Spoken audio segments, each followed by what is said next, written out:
If you have walnuts, mushrooms, carrots, onions, celery, garlic, olive oil, pasta, marinara, and soy sauce, plus one secret ingredient, then you have the makings for a vegetarian ragu. This recipe is so good, even though it is meat-free. I am not a vegetarian per se. I do like meat. I don't eat it all the time, but I am a Texan after all, so I do like a good barbecue. But I also like to keep a few recipes that don't have meat, and this one fits the bill perfectly.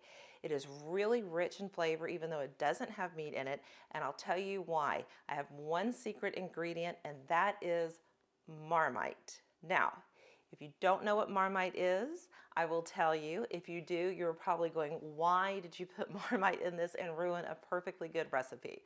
I'll tell you that too.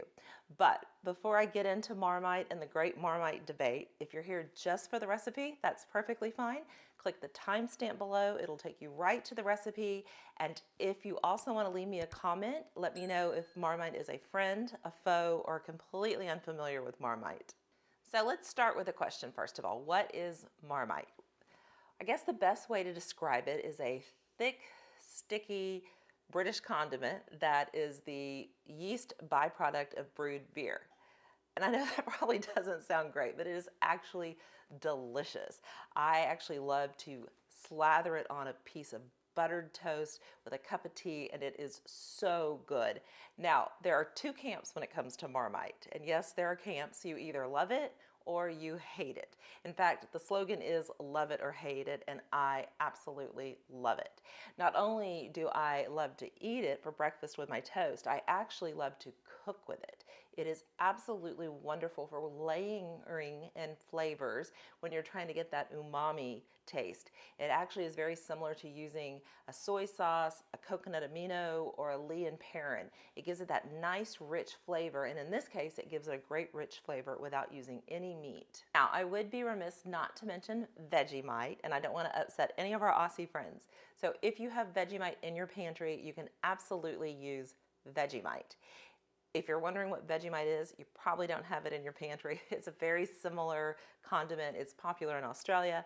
People are very opinionated as to which is better. I will just leave it at saying that if you have it, you can use it. And now I think I've covered Vegemite and I can move on.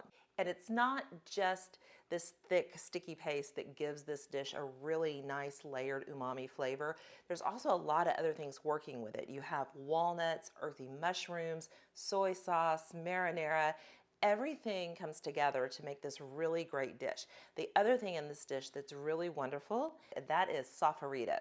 Sofferito is the Italian Holy Trinity: carrots, onions, and celery. It is so good in this dish, and in this dish, we really want to make sure that we caramelize and brown the onions. So you want to make sure that you cook it at a medium-high heat and let the vegetables get really sweet. So don't rush that process because it's really important in this dish for giving it added flavor. And just one last note with this recipe.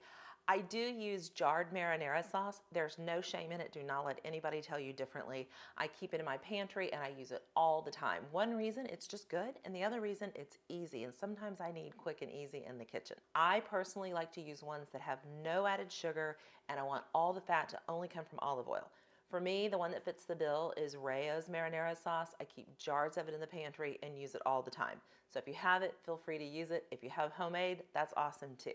And now we got that out of the way, I'll show you how this quick and wonderful easy ragu comes together. The prep is super easy, so let's get started. First, we'll start with 1 pound or 450 grams of clean cremini mushrooms. If you have any that have a little dirt, just give them a light dusting with paper towel. Quarter the mushrooms and set them aside. Then we're going to finely dice 1 medium yellow onion, 1 large carrot that's been peeled, and 2 stalks of celery. Measure out 1 cup or 120 grams of walnuts. Once you measure those out, take out your food processor, make sure it has a bowl that's been fitted with a blade, and place the walnuts in the bowl of the food processor. Just keep pulsing it until it's the consistency of coarse sand. It's about 8 to 10 times and 1 second for each pulse. Then add the mushrooms to the same bowl. Pulse the mushrooms 5 to 6 times, 1 second per pulse. You just want them to be chopped, not overly mixed. In a Dutch oven or a heavy pot, you're going to heat 2 tablespoons of olive oil over a medium-high heat.